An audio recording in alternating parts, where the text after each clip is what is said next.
pasti pernah dengar kan fenomena alam yang disebut dengan El Nino dan La Nina? Secara sekilas, El Nino erat kaitannya dengan cuaca yang panas, kekeringan, dan kebakaran hutan.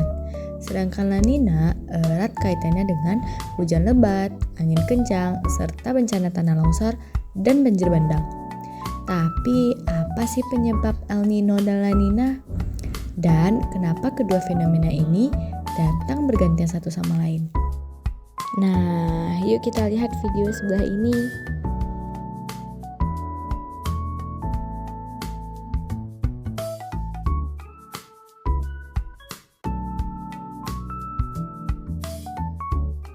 Nah, lanjut. Di wilayah ekuator atau di area sepanjang khatulistiwa bumi, terdapat sebuah pola aliran angin yang bergerak mengelilingi bumi dari arah timur ke arah barat. Arus angin ini disebut juga dengan angin pasat.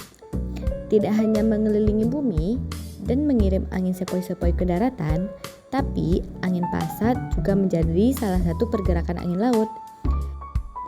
Di sebelah timur Indonesia ada Samudra Pasifik yang wilayah Pasifiknya sangat luas, memungkinkan air laut dalam jumlah yang sangat besar dan terpapar sinar matahari lalu berubah menjadi air hangat.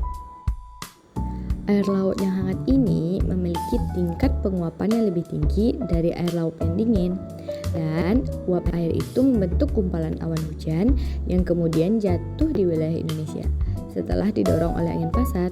Namun, kondisi cuaca dan iklim yang berubah-ubah bisa membuat pola pergerakan angin pasat dan arus permukaan laut yang semakin kuat.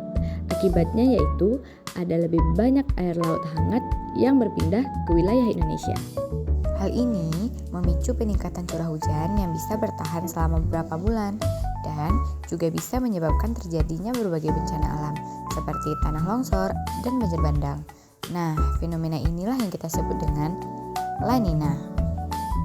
Sementara itu, fluktuasi cuaca dan iklim yang memicu La Nina pada saat tertentu juga bisa berbalik secara drastis.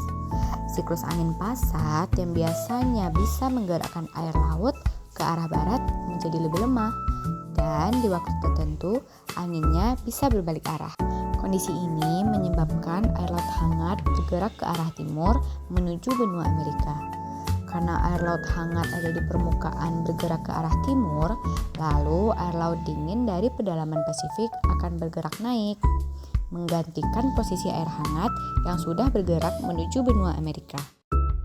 Akibatnya, suhu permukaan laut di Indonesia menjadi lebih dingin. Dan karena air laut yang dingin lebih sulit menguap, maka Indonesia akan mengalami kekurangan awan hujan. Kondisi inilah yang disebut dengan El Nino. Nah, berkurangnya awan hujan akan membuat cuaca menjadi lebih terik dan berujung pada bencana alam karena kekeringan di berbagai tempat. Selain itu, berkurangnya curah hujan juga akan membuat fenomena kebakaran hutan lebih mudah dan susah terkontrol. Nah, fenomena La Nina dan El Nino inilah yang secara keseluruhan menjadi bagian dari ENSO atau El Nino Southern Oscillation. El Nino sendiri merujuk pada siklus angin pasat dari El Nino ke La Nina yang mempengaruhi pola pembentukan awan hujan. Sementara itu, Southern Oscillation adalah sebutan untuk siklus air dingin yang bergerak naik ke permukaan untuk menggantikan posisi air hangat di permukaan laut yang bergerak ke arah timur ataupun ke arah barat sesuai dengan pola angin pasatnya. Nah, segitu dulu video dari aku guys. Terima kasih udah menonton ya. Sampai jumpa. Dadah.